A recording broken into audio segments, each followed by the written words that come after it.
E aí, malucos e malucas, estamos aí para mais um programa Deu Merda, aqui pela editora Merda na Mão. Hoje a gente vai conversar com um camarada, com um amigo, o Eduardo Marinho, que é um cara que, através do seu trabalho artístico, ele propõe reflexões muito interessantes contra esse sistema explorador que a gente vive.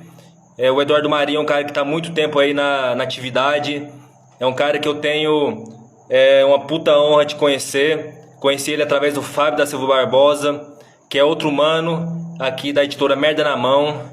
A gente tá junto nessa empreitada aí, a fim de publicar os impublicáveis. A gente tá com a campanha no Catarse pra gente providenciar e viabilizar essas publicações.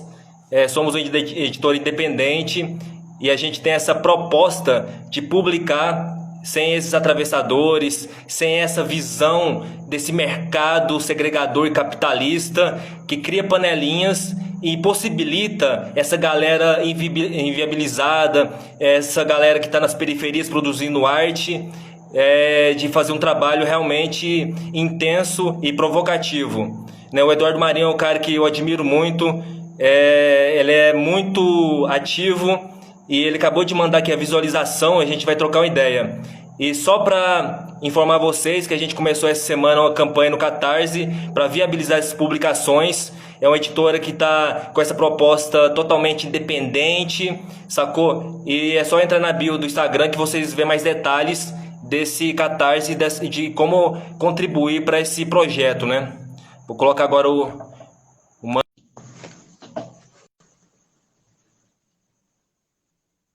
Ele já está entrando aqui. Senhora. E aí, meu camarada? Como é que é? Tranquilo, mano? Cara, tranquilo. É uma honra conversar com você. Você é um cara, assim, fundamental na desconstrução do meu processo de vida, a forma de lidar com as pessoas. Quando eu te conheci há 10 anos atrás, através de outro louco, que é o Fábio, né? Que é um irmão de jornada, que eu tive uma puta honra de conhecer. E até o momento de te conhecer, eu já tinha um incômodo com esse sistema que a gente vive, com essa miséria, com essa exploração. Eu sou um cara de periferia, de quebrada, sacou? E quando eu conheci o seu trabalho, muita coisa do que você disse naquele começo abriu minha mente. E é interessante, cara, que o que você fala é óbvio, tá na nossa cara, mas a gente não percebe. A gente não percebe, cara. Por exemplo, quando eu venho do movimento punk, do movimento de periferia, hip hop, e a gente sempre criticou os sistemas políticos e a gente tentava bater de frente com eles. Quando a gente percebe que o sistema, na verdade, é uma marionete de um poder maior, né, dos financiadores de campanha e tal, muda tudo. Esse simples detalhe mudou minha vida, cara. Então, para mim, a partir desse momento, minha arte ficou mais coletiva, ficou mais sensível, mais universal. E eu queria começar, meu mano, tocando num ponto que poucas pessoas conversam ou perguntam sobre isso. Que você é um cara que a gente conhece, né, a sua trajetória de ruptura, você é um cara que veio, né, de uma classe privilegiada, um cara que teve acesso a boas escolas, uma cultura privilegiada, e você foi ver uma vida na rua, aprendendo, né, com as pessoas que estavam fora dessa elite, sabe? Mas como é que foi, antes dessa ruptura, de você resolver ir para a rua, como é que era a sua infância e adolescente no quesito artístico, né? Que você, além de tudo, você é um cara que tem um trabalho artístico e você usa a sua arte para propor reflexões. Você não é um artista apenas que tem essa proposta de expor, de aparecer, de ego. Você propõe reflexões. Mas na sua infância e na sua adolescência, você tinha alguma ligação com arte? Alguém do seu meio? Como é que era? A ligação que eu tinha com a arte era como com um hobby, mano. Como uma diversão, nada que fosse ser levado a sério. Alguma coisa para relaxar. Minha mãe desenhava, minha mãe pintava, mas era funcionária pública. Então a prioridade dela era o trabalho. A arte não era visto como um trabalho. A pessoa que vivia de arte tinha alguma coisa errada, tinha alguma coisa faltando. É aquela história, mano. O trabalho é coisa séria. Não é para você se divertir. entendeu? Aquela ideologia ali. Então a arte é uma coisa secundária.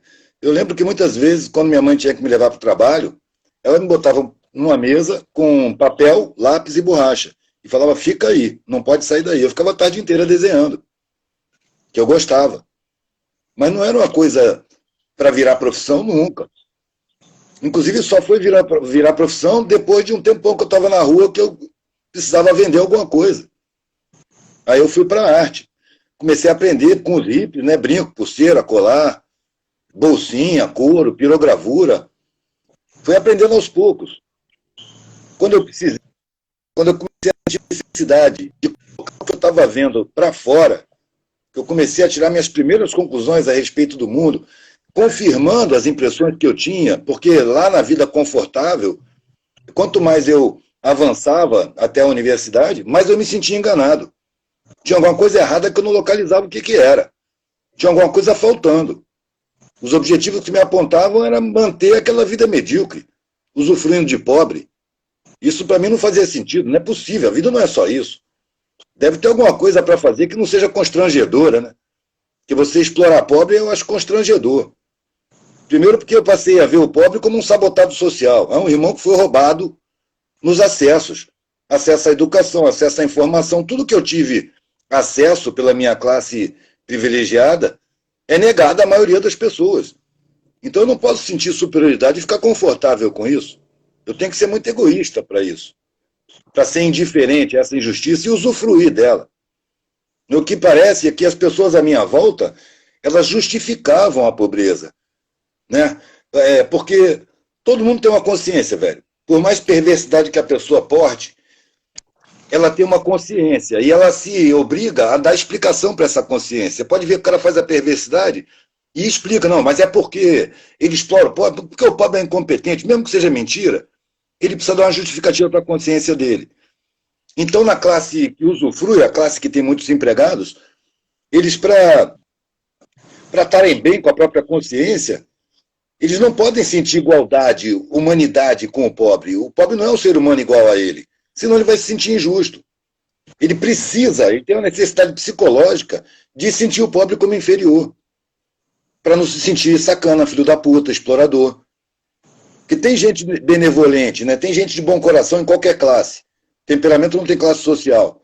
Agora, quando o cara nasce, cresce e vive cercado de privilégios, com empregados servindo, ele é levado a acreditar que aquilo ali é da natureza social. A sociedade sempre foi assim. E ele não está explorando, ele está beneficiando o explorado. Ele está dando emprego. Entendeu? É a velha falácia. Ninguém dá emprego.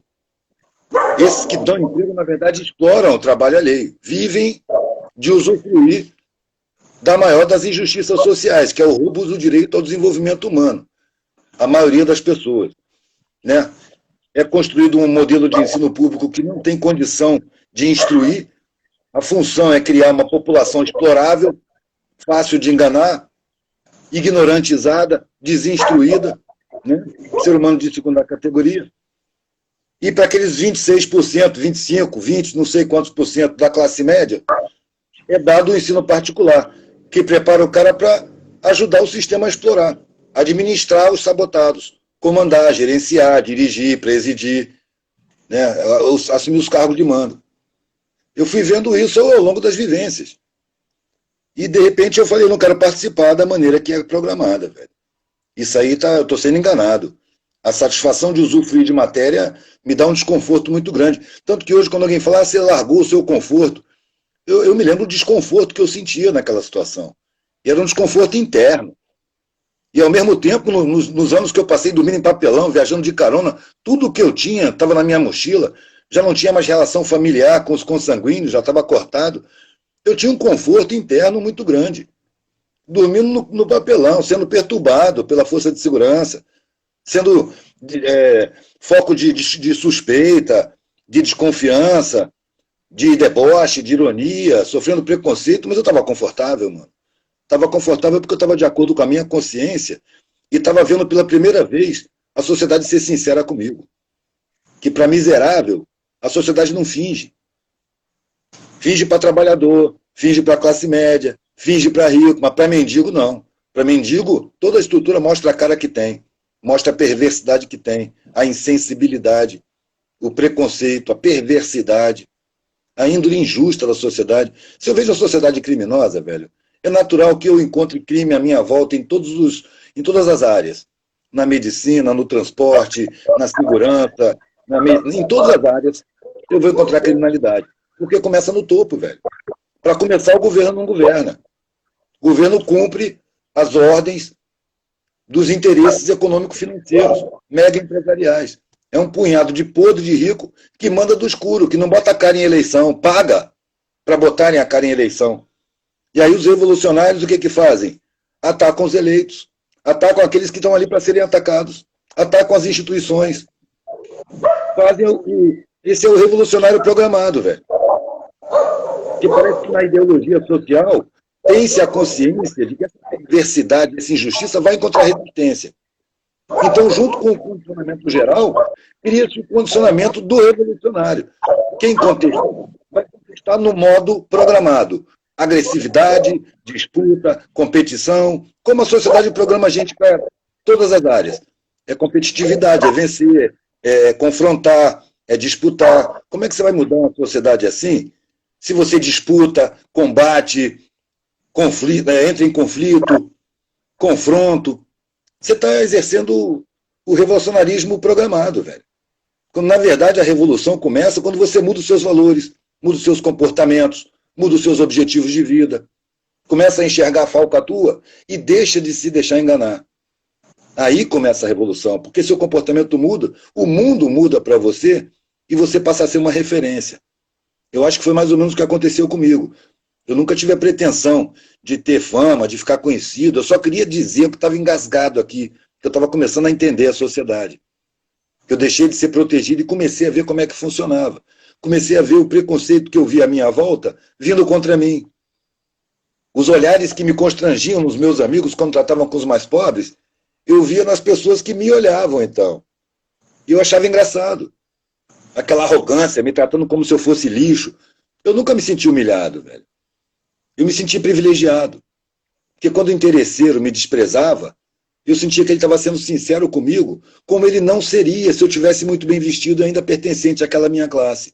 Ele seria uma pessoa agradável. Eu acharia que era um cara legal, e não um interesseiro.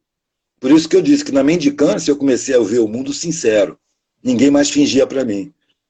Então, em vez de eu ficar humilhado, eu ficava agradecido de estar vendo a verdade, que eu não via antes. A gente tem o privilégio de ver a verdade quando a gente está na periferia. O problema é que o condicionamento leva a gente não para a consciência, mas para a revolta. Você quer derrubar o opressor. E você não percebe que o sistema tem espaço para esse opressor. Quando esse opressor nasceu, esse que você odeia, nasceu, a sociedade já era filha da puta como ela é. E tinha outros filha da puta no lugar dele. Ele está num espaço social, que se não for ele, vai ser outro, mano. Então a minha parada não é com as pessoas. A minha parada é com a estrutura social que tem espaço para a perversidade ocupar. Você vê a perversidade ser estimulada, velho. Você imagina numa loja de departamentos, aquele gerente que comanda uma dúzia de funcionários, ele sabe que um funcionário está com um filho doente, está preocupado, está vendo na fisionomia do cara, e ele é um gerente humano. Ele chama o cara, fala: fulano, eu sei que você está com seu filho doente, mano, tira o dia de folga, vai cuidar do seu filho, vai ficar tranquilo, você não está bem, eu estou vendo que você não está bem. Esse cara está exercendo humanidade. Ele vai ser reprimido pelo chefe dele, porque a programação é a perversidade. O que ele tem que fazer para ser promovido, para ser benquisto pela empresa, é falar: ô fulano, a empresa não tem nada a ver com seus problemas, você não pode trazer problema, ninguém tem nada a ver com sua família. Aqui você tem que produzir. Então engole o seu problema e trata de produzir. Sacou? Se o cara for perverso, ele vai ser bem visto pela chefia dele. Ele vai ser promovido. Ele vai exercer a perversidade que a sociedade está programada para exercer. É a programação social. E é preciso perceber, como eu percebi com 19, 20 anos, que eu não tinha capacidade de mudar a estrutura social, mas que a minha personalidade estava impregnada dessa estrutura. E eu tinha a capacidade de tirar essa impregnação de dentro de mim. E foi mudando os meus valores, minha visão de mundo, que eu mudei o meu sentimento em viver. Isso fez a sociedade vir contra mim, mas me trouxe satisfação com a minha própria consciência. Para eu estar bem com a sociedade, eu tenho que violar minha consciência. Então foda-se a visão social sobre mim. Eu quero estar bem com a minha consciência. Mano. Eu só estou bem com a minha consciência e vivendo do jeito que eu vivo. Se esse jeito a sociedade não gosta, estamos igual, que eu também não gosto do jeito da sociedade.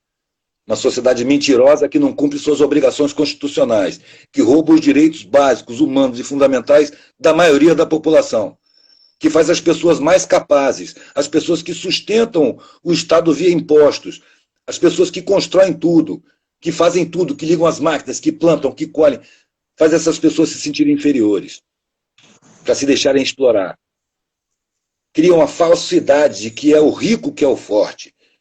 E é mentira. A força do rico está na mão de obra do pobre que ele compra. O pobre que não tem consciência da sua própria força. Por isso que quando o podre de rico perde tudo que tem, ele se mata. Isso quando não mata a família antes. De pânico de ir para a pobreza. Eu já tive em várias tragédias de enchente, desmoronamento, morte, perdas. Eu nunca vi um suicídio, mano. De pobre eu nunca vi um suicídio por conta disso. Perde tudo e segue adiante, levanta de novo. Então, a galera mais forte é a da periferia. Inclusive, é quem constrói a sociedade, é a base, é a parte mais imprescindível. Quando a revolta diz, quando a periferia vier para o centro, quando o morro vier para o asfalto, aí vai ser o caos. Aí a serenidade diz, olha, todo dia a periferia vai para o centro e o morro desce para o asfalto. Todo santo dia. E é isso que faz a sociedade funcionar. A parada não é descer para destruir, é parar de descer, é parar de ir para o centro. Vamos resolver aqui entre nós, vamos fazer uma horta, vamos produzir nosso próprio alimento, vamos fazer nossa própria roupa. Vamos nos libertar dessa escravidão. Ninguém mais tem patrão. Vamos fazer cooperativa, vamos sobreviver sem os ricos. Porque o rico não vive sem os pobres, mano. Mas a maioria dos pobres não encontra espaço para trabalhar para os ricos. E se vira para viver. O pobre não precisa do rico para viver. É o contrário. É essa consciência que precisa ser tomada. Sacou? O sentimento de inferioridade faz a gente aceitar situações humilhantes, exploradas, escravizadas. Então a primeira coisa que tem que se desenvolver é a autoestima, velho. É perceber que a sociedade mente quando despreza o pobre. Cria o autodesprezo. A sociedade mente porque depende do pobre, para tudo. Sem o pobre nada funciona, mano. Eu lembro. Deixa você falar um pouquinho também, né? Não, beleza.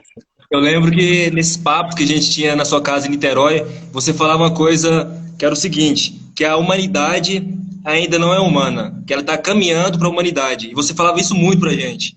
E a gente vê um movimento, né, revolucionário que diz que precisamos humanizar o capital, porque o capital ele sai desumano. É possível, cara, humanizar o capital? Eu não gosto nem de usar essa palavra, porque no meio que eu vivo, essa palavra é um pouco confusa. Então eu não digo que nós estamos numa sociedade capitalista, porque isso remete aos universitários. Nas periferias, a visão dos universitários é distante, porque existe uma distância mesmo, aquele condicionamento de superioridade porque você porta o saber. A universidade tem o saber, sem dúvida que tem, mas não tem a sabedoria que tem na periferia. Então, quando os universitários chegam na periferia, chegam falando uma língua que é estranha lá. Se eu chego numa favela, numa palestra qualquer, numa associação de moradores, e falo que a sociedade é capitalista, eles já me veem como um padrão revolucionário. Mas se eu digo que a sociedade é empresarista, que em primeiro plano, em primeira importância está o interesse empresarial, todo mundo entende de uma outra maneira. Eu acho, inclusive, que mais humanizada. A gente não está entre capitalismo e comunismo, a gente está entre empresarismo e humanismo. A sociedade que tem como prioridade, no seu centro de importância, os interesses econômico-financeiros, empresariais, e a sociedade que a gente quer, que tem no ser humano o seu centro de importância. Uma sociedade que não admita a miséria, que não admita a ignorância, que faça investimento no social, e não custo social. O próprio termo custo social já trabalha a psicologia do inconsciente, porque na cabeça de todo mundo, na cultura que nós vivemos, custo é uma coisa para ser cortada, é uma coisa que pesa, custo é gasto.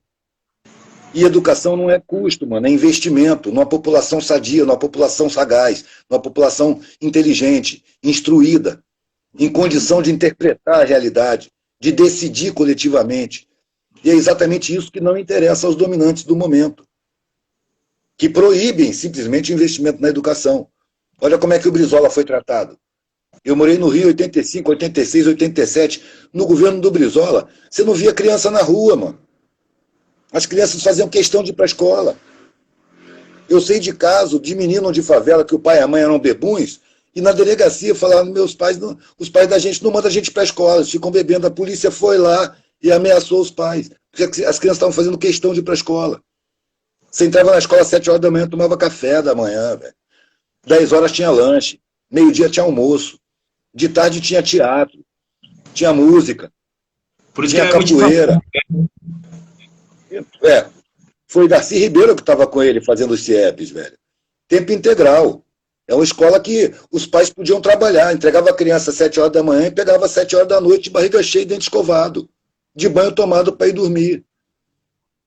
A escola cumpria a função do Estado, que rouba os direitos constitucionais das pessoas terem uma vida decente, comida decente dentro de casa, uma casa decente para morar.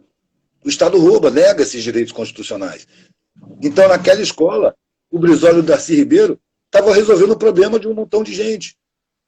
Por isso ele era tão atacado, por isso ele era tão odiado. A elite tem a mentalidade escravista, velho. Na mentalidade escravista, o escravo não pode ser instruído, senão ele se rebela. Ele tem que estar ignorante, desinformado, para ser escravizado. Então, investimento na educação é uma grossa mentira, não existe. Existe investimento na ignorância. Aliás, o golpe de 64 veio na esteira do Plano Nacional de Alfabetização, que tinha como objetivo exterminar o analfabetismo em território nacional. O Plano Nacional de Alfabetização foi feito em 63 para 64, velho, um pouco antes de derrubarem. E era com o método Paulo Freire, que em 40 horas ensinou 300 lavradores analfabetos a ler em voz alta, em 40 horas de aula. Então ele foi chamado, foi estabelecido o Plano Nacional de Alfabetização, foi aberta inscrição, milhares de professores vocacionados, apaixonados por esse projeto, se inscreveram, e quando o João Goulart foi derrubado, os militares pegaram o Plano Nacional de Alfabetização e transformaram todos aqueles ali em subversivos, mano, e saíram perseguindo esses professores que nem filiados a partido eram. Só estavam ali pelo sonho de alfabetizar toda a população brasileira. Olha quem é que foi taxado de subversivo, quem quer trazer conhecimento ao povo brasileiro. E aí você percebe claramente que a ignorância é uma estratégia, velho. Ela é intencional. As falhas da educação não são falhas, são estratégias de manutenção da ignorância, de manutenção da baixa autoestima, do desvalor pessoal. Gente desqualificada ou de segunda qualificação, de segunda categoria. Se você for ver o Paulo Freire, ele sempre falava que a educação ele tinha esse intuito de emancipação. A única coisa que ele falava é que ele lutava. E de repente você vê hoje em dia as pessoas chamando ele de bandido, guerrilheiro, terrorista, mas a única coisa que ele tinha como propósito no seu discurso era emancipar pela educação. Por isso, quando você vê alguém criticando o Paulo Freire, é muito estranho, porque ele só tinha esse propósito de educação. Vai pegar na onde? Em momento que vão descaracterizar o discurso dele? Porque quem critica o Paulo Freire não tem base. Eles falam que ele era bandido, que ele era isso, que ele era terrorista, e ele não era nem agressivo, ele era um senhorzinho, né, humilde, tranquilo, com a barbinha dele e tal. Um amor de pessoa, velho. Um amor de pessoa. Perguntaram para ele como é que ele queria ser definido, e ele falou mais ou menos assim: eu quero ser definido como, quero ser lembrado como alguém que amou o mundo, a vida, as pessoas, os animais, a sociedade. Uma pessoa que amou. Sacou? Incrível. E aquela coisa, mano, ó, quando você leva em conta que quando os militares tomaram o governo, houve uma demolição total da educação, porque naquela época professor público tinha plano de carreira, eu me lembro que houve um incentivo oficial para a abertura de escolas particulares, os bancos públicos começaram a financiar a abertura de escolas particulares, o salário dos professores foi congelado num período de inflação altíssima, e as escolas particulares faziam provas para os professores das escolas públicas entrarem atrás de melhores salários. Houve uma debandada de professores públicos para as escolas particulares e só entravam os melhores, porque tinha prova para entrar. Então houve uma desestruturação da escola pública, acabou qualquer tipo de investimento e foi construída uma ignorância abissal. Então, quando eu vejo uma pessoa criticar Paulo Freire, na verdade, se você pensar bem, velho, as pessoas não criticam Paulo Freire, elas insultam Paulo Freire. Para criticar tinha que ter algum conhecimento. As pessoas não têm conhecimento. Não sabem o que é comunismo, não sabem o que é fascismo, não sabem o que é Paulo Freire, repetem jargões, têm a mentalidade totalmente dominada, induzida. Sabe como? Exatamente por essa ignorância plantada há mais de 50 anos atrás. Essa ignorância dá seus frutos. Essa ignorância dá todos os frutos que eu vejo por aí. Essa quantidade de charlatão que engana a população ocupa espaços que a ignorância cria. Esses pastores charlatães, esses políticos mentirosos, que não nem políticos são, bota aspas nesses políticos, que político, para mim, é quem se preocupa com a harmonia social. E o que eu vejo desses que se dizem políticos aí é jogo, é armação, é combinação, é falinha escondida. Isso aí para mim não é política, velho, isso é farsa. Mas todo mundo chama de política, vamos aí, né? Como é que esses caras conseguem enganar tanto? O campo vasto de ignorância, o oceano de ignorância que foi implantado na mentalidade da população. Existe a ignorância dos instruídos, inclusive. O cara faz direito, faz engenharia, ele é um ignorante social. A qualificação escolar dele não cria conhecimento social nele. O conhecimento social foi desqualificado. Olha como são tratadas as ciências sociais. É com descaso, com desprezo, com desdém. O cara de ciências sociais, ele entrou nas ciências sociais, pelo pensamento geral, porque ele não tem competência para um curso de direito, de engenharia ou de medicina, que são os cursos da arrogância, né? Medicina em primeiro lugar, direito em segundo lugar, engenharia em terceiro lugar. Eu fiz uma pesquisa, né, na época que me chamavam para falar em universidade, chegava na universidade e perguntava qual é o curso mais arrogante que tem. As pessoas mais arrogantes são de que curso? Unanimidade, velho, medicina. Inacessíveis, soberbos. Em segundo lugar, direito. Em terceiro lugar, engenharia. E quem são os melhores, os mais afáveis, os mais gentis? Ciências sociais, geografia, história. Os perseguidos, os mal vistos. Por quê? Porque ao sistema social, ao dominante, não interessa esse tipo de conhecimento sobre a sociedade. Nesse ponto é preciso ignorância. A ignorância social é tremenda, velho. Falar mal de Paulo Freire é... Eu acho que nós estamos num marco, velho. As pessoas estão declarando mentalidades, entendeu? Estão se dividindo. Então você vê muita gente falando, nossa, quanta surpresa eu tive, eu nunca pensei que o fulano, o cicrano, o beltrano, está se descobrindo entre os próprios bandidos, entre os próprios amigos, aqueles que têm a tendência da perversidade. Esses que estão fechando com o Bolsonaro têm a tendência da perversidade, mano. Da maldade, da indiferença com o sofrimento, do deboche, da agressividade. Tá tendo um marco aí. Inclusive eu tenho notícias espiríticas, né? Tem médiuns aí que fazem captações e tal, que está tendo uma triagem, inclusive lá no Portal da Morte. As pessoas estão morrendo, aí tá lá sentados os burocratas da área espírita da parada, né? A porta da espiritualidade, tá lá os burocratas. Aí você vai na mesinha, nego vai lá, procura o seu nome, você... Ah não, você vai ficar aqui pela Terra mesmo, entra ali naquela sala e aguarda que você vai para o seu destino aqui no planeta. Você, fulano de... Não, você entra ali naquele trem, um trem de naves espaciais, que você vai ser levado para outra órbita, velho. Não vai mais nascer nesse planeta aqui, não. Vai nascer aí num planeta 1.500 anos atrasado, você está muito embrutecido, está atrapalhando a evolução do planeta. Nós estamos entrando numa outra vibração, então você não combina mais com essa vibração, você vai sintonizar com outra parada. E lá se for Roberto Marinho, Assis Chateaubriand, e essa galera do mal está saindo indo para lá. Bolsonaro, quando morrer, vai para lá também. Vai recomeçar, digamos assim, num planeta mais bruto. Ao mesmo tempo que eles vão receber aparelhos mais brutos, eles vão levar no inconsciente o conhecimento daqui. Então eles vão ajudar uma sociedade muito mais atrasada a evoluir, ao mesmo tempo que paga os preços que eles têm que pagar lá por lá, sofrendo as brutalidades para poder se sensibilizar direito, né? São notícias que eu tenho, eu espero que sejam verdade. Cara, uma vez eu tava trocando ideia com um marxista, acadêmico, e ele falou o seguinte, um negócio que eu achei terrível, que a pesquisa dele era sobre as desigualdades sociais e as relações de poder.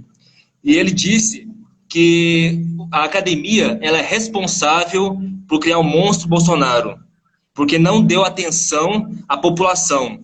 Porque até ela falou o seguinte, esse acadêmico, que nós negamos durante muitos anos a população, porque a gente tinha nojo, usou essa palavra, nojo dos mais pobres, porque não tinham conhecimento.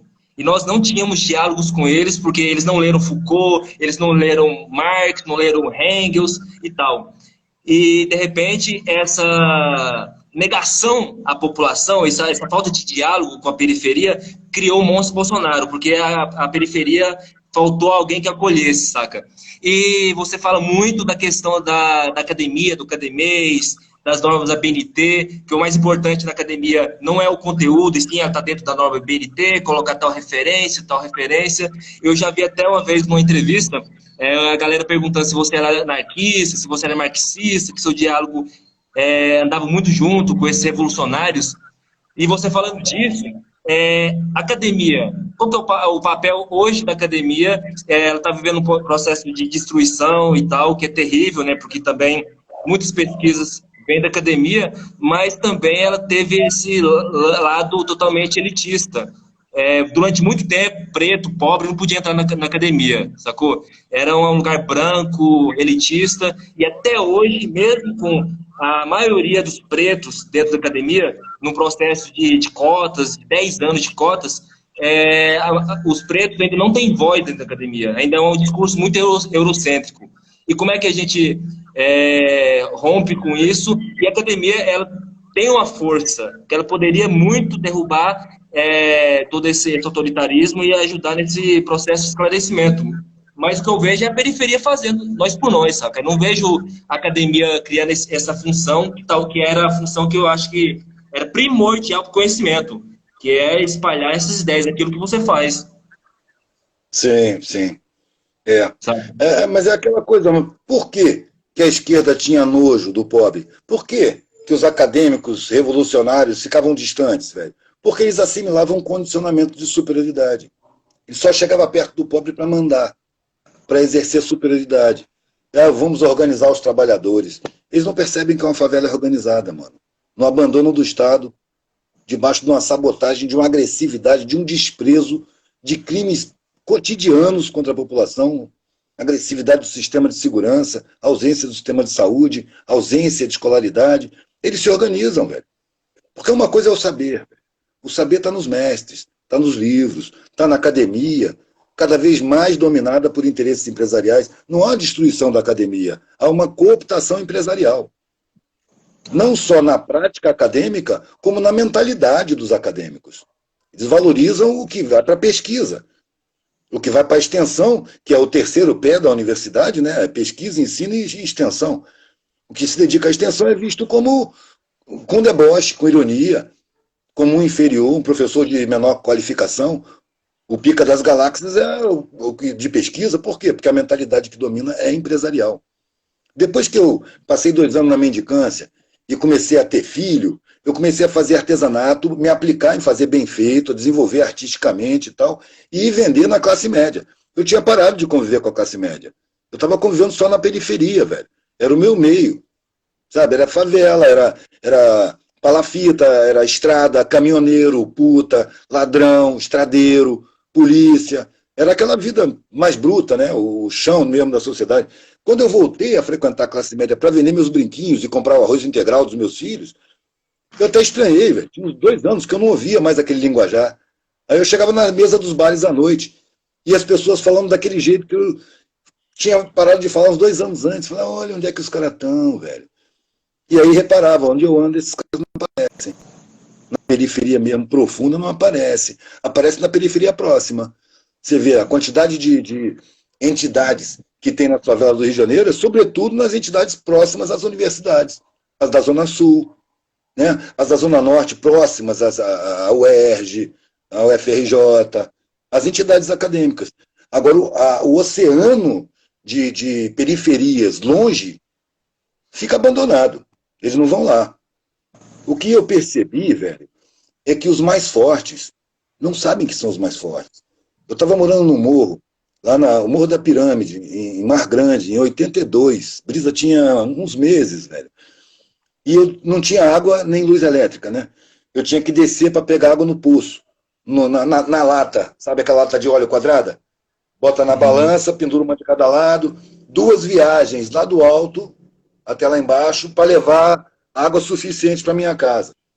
E numa dessas eu estava subindo, velho, e sempre eu fui muito reflexivo, né? E tinha a minha vivência anterior. Eu falava, caraca, velho, aqui, para viver aqui, a gente tem que ser forte. E esse pessoal é o pessoal mais forte que eu já vi. A quantidade de dificuldades não era só carregar água, era tudo, mano. Tudo era mais difícil. E as pessoas conviviam com aquilo com bom humor, com naturalidade, sem reclamar, encarando qualquer problema, passando por um montão de dificuldade. Pessoas que precisavam de ir na saúde pública, ser maltratada, ser torturada, ser desprezada, mas ia e voltava e dava seu jeito. De repente eu me liguei que eu tô no meio das pessoas mais fortes que eu já vi. E todo mundo se sente fraco, todo mundo se sente inferior. Aqui entre nós não. Né? A gente não convive ali, todo mundo está se sentindo bem. Mas se encontra um vizinho seu na rua, ele está com a postura de humilhado. Ele se sente inferiorizado porque mora na favela, porque ele é induzido pelo sistema social a se sentir inferior. Ele é tratado de uma maneira desrespeitosa desde criança. Aí eu percebi que quem constrói a sociedade é quem é capaz de construir uma sociedade nova, diferente, humanizada. São esses os capazes. Não são os acadêmicos. Porque os acadêmicos dependem de pobre, mano. A academia depende de pobre. Quem bota um tijolo em cima do outro lado não é o engenheiro, é o ajudante de pedreiro. Quem controla os fios, bota para funcionar, quem faz os reparos, quem constrói a estrada, quem faz a limpeza, quem faz a comida, quem faz a higiene. São os servidores, mano. A universidade depende deles. E, no entanto, você vê o acadêmico passar, os acadêmicos em geral, passarem pelo faxineiro sem olhar. Eles não fizeram a revolução interna. Eles percebem a sociedade, mas não se percebem. Não se percebem condicionados pela própria sociedade. E exercem um tipo de revolução que é condicionado também para ser impotente. É para fazer figura. O sistema precisa de alguém contestando, se dizendo revolucionário, para apontar para essas pessoas, ou para esses grupos, e dizer, tá vendo? Eles falam assim porque isso aqui é uma democracia. Mentira, eles falam assim porque não tem o menor poder de ameaçar a estrutura social. Eles não só são impotentes para mudar, como são úteis na encenação, que acabam fazendo acreditar que isso aqui é uma democracia. Velho, para mim, a democracia é uma coisa muito simples. É um povo alimentado, nutrido, instruído, informado, consciente do seu valor, com autoestima, com senso crítico, capaz de entender a realidade, interferir na realidade e decidir a realidade. Um povo que não vai se deixar enganar. Um povo assim não se deixa enganar. E um povo assim nunca existiu.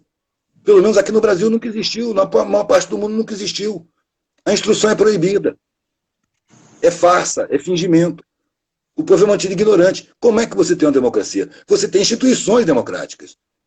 Uma democracia com o povo sem condição de se defender criticamente, sem instrução, sem consciência social, sem saber da sua própria história, da sua própria formação étnica, cultural, mística, alimentar, geográfica, sem conhecer a história real do território habitado por 25 milhões de originários que foram dizimados, sem conhecer os processos sociais que foram rolando, sem conhecer as dívidas externas que sempre foram impostas por banqueiros desde a época da colônia. Como é que pode haver uma democracia nessas condições? É preciso levar o conhecimento para perto de onde está a sabedoria, a capacidade de superação. Onde está a capacidade de superação? É onde tem mais dificuldade. Onde tem mais facilidade, as pessoas não desenvolvem capacidade de superação. Tanto que você vê o milionário se matar quando perde tudo. Já o pobre está acostumado com dificuldade. Uma dificuldade a mais, outra a mais, outra, e vai passando, vai levando.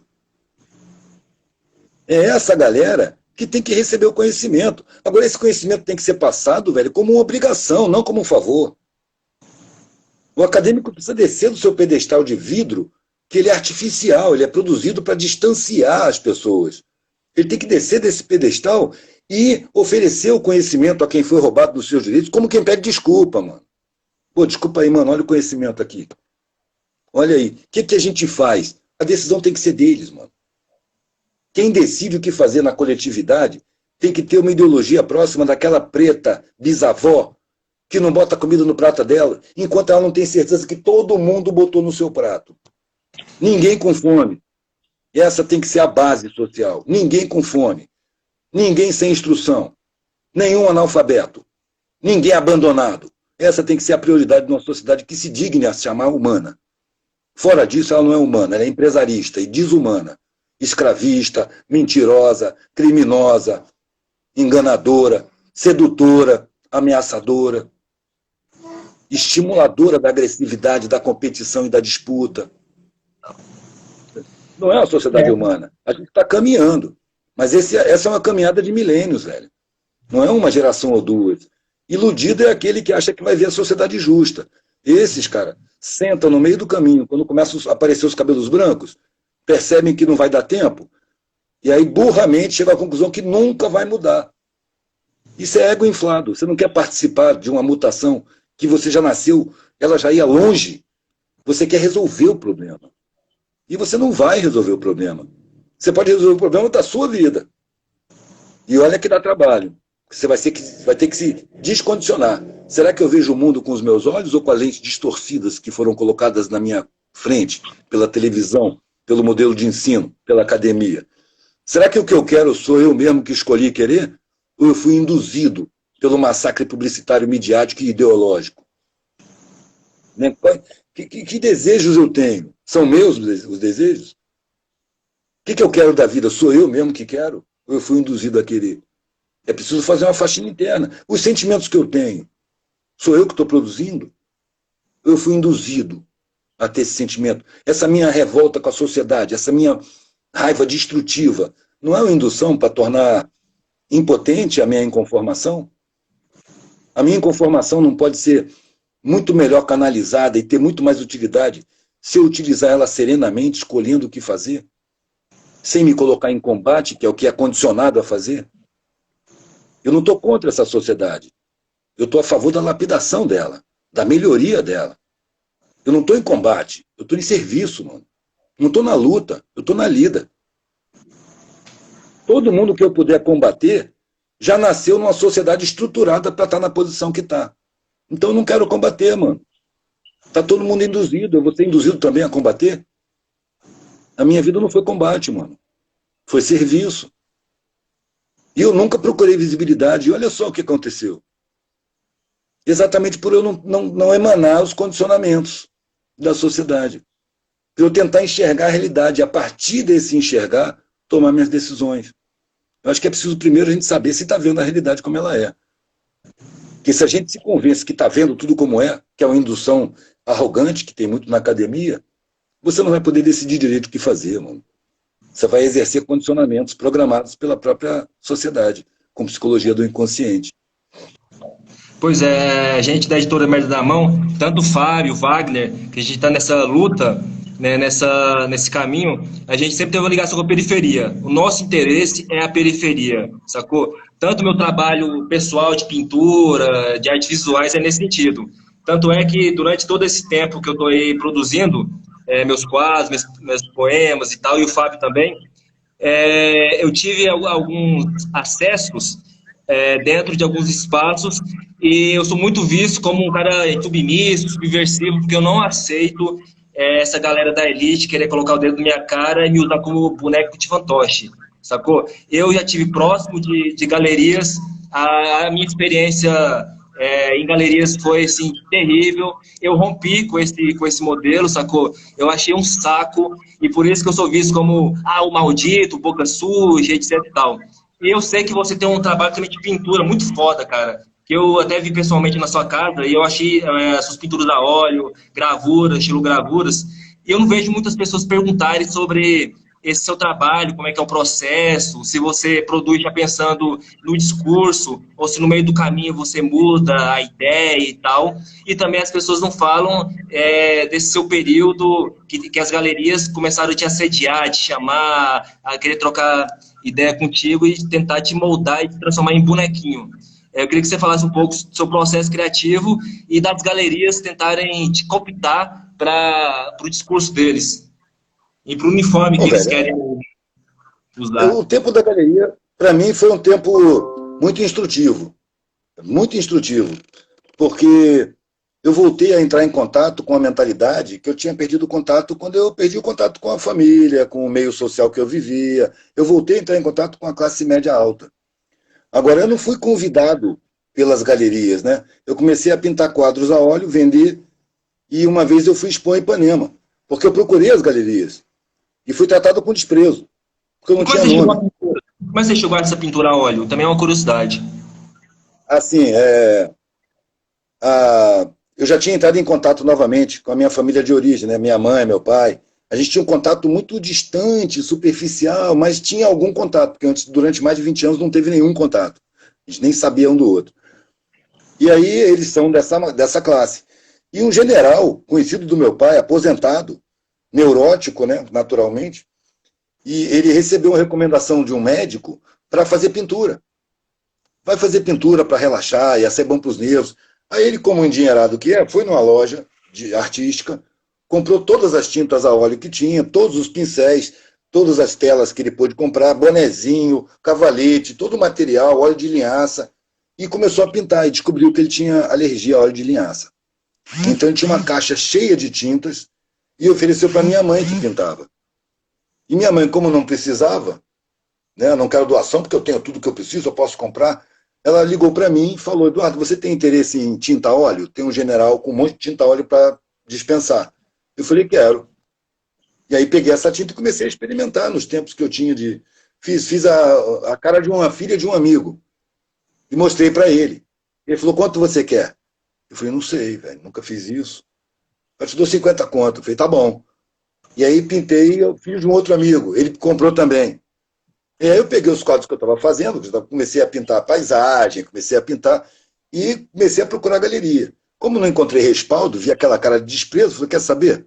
Eu vou expor na Zona Sul do meu jeito. Peguei minha bicicleta, empilhei os quadros em cima, atravessei a Baía de Guanabara de barca, fui para Ipanema. Cheguei lá às 6h30 da manhã. Botei na areia, de frente para a calçada. E fiquei esperando a guarda, né? A gente tá aqui, que vive da rua, a gente sabe que tem a perseguição, né? E como Então é eu que fiquei é? esperando a guarda. É porque a guarda, quando chega cedo, chega aos poucos, entendeu? É só mais tarde que ela vai se tornar agressiva, que junto em bando aí tomam coragem de agredir geral. Então, os primeiros dois que eu vi, eu fui neles. Opa, bom dia, tudo bem? É o seguinte, eu estou expondo ali na areia, apontei meus quadros já colocados no monte de areia. Estou expondo ali na areia, eu quero saber se eu vou ter problema com vocês. Eu disse: não, nosso problema é na calçada. Na areia não tem problema, é área de marinha, pode botar. Falei: beleza. Aí fiquei expondo aquele dia ali. Naquele dia eu vendi quadros, ganhei dinheiro e conheci uma mulher que foi marchand e estava aposentada. Uma velhinha, bem velhinha, que andava com uma enfermeira do lado, que gostou muito dos meus quadros e me encomendou um retrato da filha dela. Trouxe um retrato, falou: quero que você pinte um óleo dessa foto para mim. E eu pintei. E a filha dela era marchand profissional. Através dessa família, eu fui levado para galerias. Ela me apresentou e os caras, como consideravam muito ela, começaram a me expor. E meus quadros estavam vendendo, aí eu fui convidado. Eles não tinham intenção em me exaltar ou me cooptar, não. Eles me recebiam porque meu material era bom, tinha qualidade, né? E eu era um cara desconhecido que podia vender barato e eles vendiam caro. Entendeu? Eu vendi um óleo, vendi não, peguei uma encomenda de um óleo, que era um nu, que o cara me encomendou por R$ 300. Aí eu fui entregar para ele. Sabe que quando a gente pega uma encomenda dessa e vai entregar, a gente chega lá com dinheiro contado para receber os R$ 300, né? Fui entregar ela precisando. Quando eu cheguei, ele falou assim: ó, deixa aí, quando eu vender eu te pago. Eu achei estranho, falei: pô, velho, você me encomendou R$ 300. Não, mas eu vou vender e vou te pagar, isso aí tá bom, vai vender rápido. Aí fui embora. Passou uma semana, um amigo meu passou por mim de bicicleta e falou: pô, tá vendendo quadro caro pra caralho, hein? Falei: como assim, velho? Pô, eu vi anunciado aí na internet, velho, 2.500, uma mulher nua. Falei: 2.500? Aí fui pesquisar e era o meu quadro, de 300 pau. Aí fui lá e busquei. E comecei. O interessante, velho, foi que eu pude conviver com aquela mentalidade que eu convivia na minha adolescência e que eu não tinha argumento, porque eu não tinha vivência. Quando vinham aquelas ideias condicionadas sobre a sociedade, sobre o mundo, qualquer pobre que se esforçar pode ficar rico. Sabe, esses condicionamentos que eles têm, que o pobre é pobre porque é relaxado, porque não se esforça, que o mundo sempre foi assim, sempre vai ser, que quem dá emprego está fazendo um bem, não está explorando ninguém. Eu não tinha como contra-argumentar, porque eu não tinha vivência. E aí, nessa ocasião, eu já tinha a vivência de rua, tinha mais de 20 anos de rua. Então, quando eu vi aquela opinião, eu muito delicadamente, porque não adianta você ser agressivo quando você vai com a ideia contrária, muito delicadamente, ia explicando para as pessoas a realidade, o equívoco daquela ideia, sem usar nenhuma palavra da esquerda, mano. Porque se você usa uma palavra da esquerda, a pessoa já está condicionada a ver em você o inimigo. E se eu quero ser entendido, não posso ser visto como inimigo. Eu uso muito mais pergunta que afirmação. Então eu vou conduzindo a conversa. E quando a pessoa percebe para onde eu estou conduzindo a conversa, ela muda de expressão fisionômica. Uma pergunta que eu ouvia muito, quando a pessoa entendia onde é que eu queria chegar, é: você é comunista? Por exemplo, eu estava olhando de longe, vários pintores que eram meus camaradas estavam expondo na mesma vernissagem, cercando um outro cara ostensivamente rico, com coroa, com ouro, relógio de ouro, e todo mundo muito agradado com o cara. O papo deve estar interessante ali. E cheguei junto. Quando eu cheguei, o cara estava dizendo alguma coisa sobre a sociedade ser muito justa, e eu falei que, bom, mas os mais pobres são sabotados, né? Não, nessa sociedade, qualquer um que se esforçar pode ficar rico e ganhar dinheiro. Aí eu falei: você acha isso mesmo? É claro que eu acho. Você já viu os caras botando asfalto na rua? Com aquele rodo de madeira, espalhando piche, respirando querosene debaixo de um sol quente. Você acha que eles não estão se esforçando ou você acha que eles estão ganhando muito dinheiro? Velho, a turma que estava em volta simplesmente dispersou os pintores que estavam puxando o saco dele. Porque foi depois que eu fui entender o que estava acontecendo.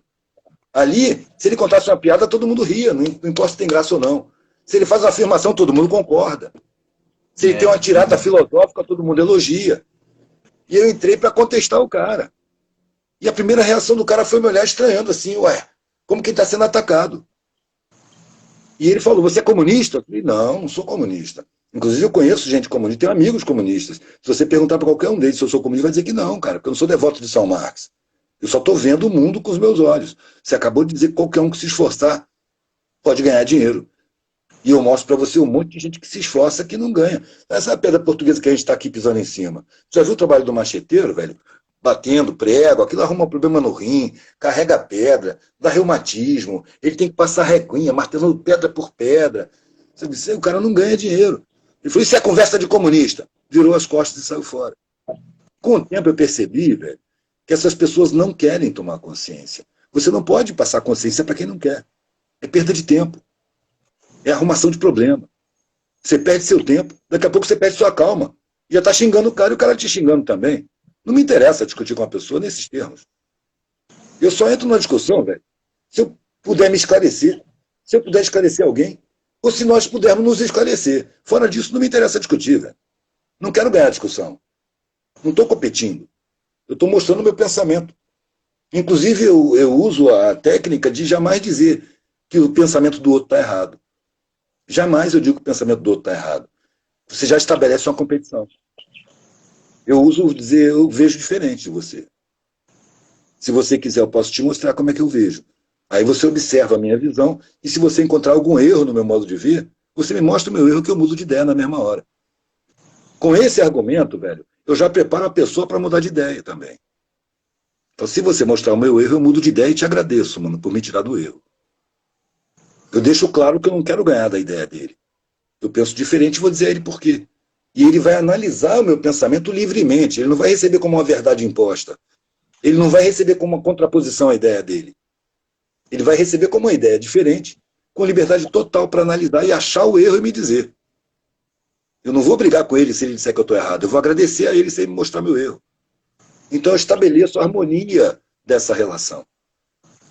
Agora, se o que eu for dizer, independente de desarmar o cara, ele não quiser saber, ele vai arrumar um jeito de tumultuar, de me classificar, de me julgar e de brigar comigo. Ele não vai querer saber. Então, antes de eu querer passar a ideia, eu preciso saber se a pessoa assimila e está afim dessa ideia. Se ela não está afim, meu irmão, tem 7 bilhões de pessoas no planeta. Eu vou procurar quem esteja. Não quero impor minha ideia. Inclusive, eu acho que o ato de convencer alguém é violento. Eu não quero convencer ninguém de nada. Se alguém quiser saber como é que eu vejo, como é que eu penso, eu digo como é que eu vejo, como é que eu penso. Não é nenhuma verdade. É só como é que eu vejo, como é que eu penso. Eu acho que está certo. Se você me convencer que está errado, eu mudo de atitude, mano. Agora, como eu penso muito, é difícil você mostrar que eu estou errado num pensamento genérico sobre essa sociedade aí, que ela é muito descarada, velho. Ela é muito evidente para mim. É o Ela é óbvio, toda falcatrua. é o óbvio. É o óbvio. É falcatrua de cabo a rabo, mano. E quando você descobre esse óbvio, muda muita coisa. Cara, deixa eu te perguntar um negócio. O Instagram, ele tem um limite de tempo, 1 hora. E eu queria trocar ideia contigo sobre, por exemplo, o pensar que você faz com o Fábio, que é o mano aqui da editora também. E também queria ver com você sobre o Cine Garage, que você fazia aí também com o Fábio, aí na sua casa, que você toda semana organizava. Eu queria saber se tem como, como é que está seu tempo também, né? Que você é um cara muito corrido. Se rolaria fazer uma segunda parte, eu desligar aqui e a gente começava só para finalizar, trocando ideia sobre o pensar, sobre o Cine Garage, ou se você está meio corrido agora. Não, tá tranquilo. Mas aí você tá levantando atividades ancestrais, né, velho? O pensar tá parado. Tô a fim de fazer o 6 há um tempão e não sai. É muita coisa. Mas tem muita gente que não sabe, né, desse trabalho, né? Eu nunca vi nenhum vídeo alguém perguntando sobre isso, porque o Zine é algo muito específico, né? É uma galera que está produzindo e tal, mas é um gueto, né? E a gente está com a intenção da editora com esse negócio de zines, de cultura alternativa e tal. E eu queria... então posso desligar aqui, já está acabando o tempo, e Vai recomeçar? fundo, mano. Beleza, Pode, mano? depois a gente publica tudo junto. Fechou.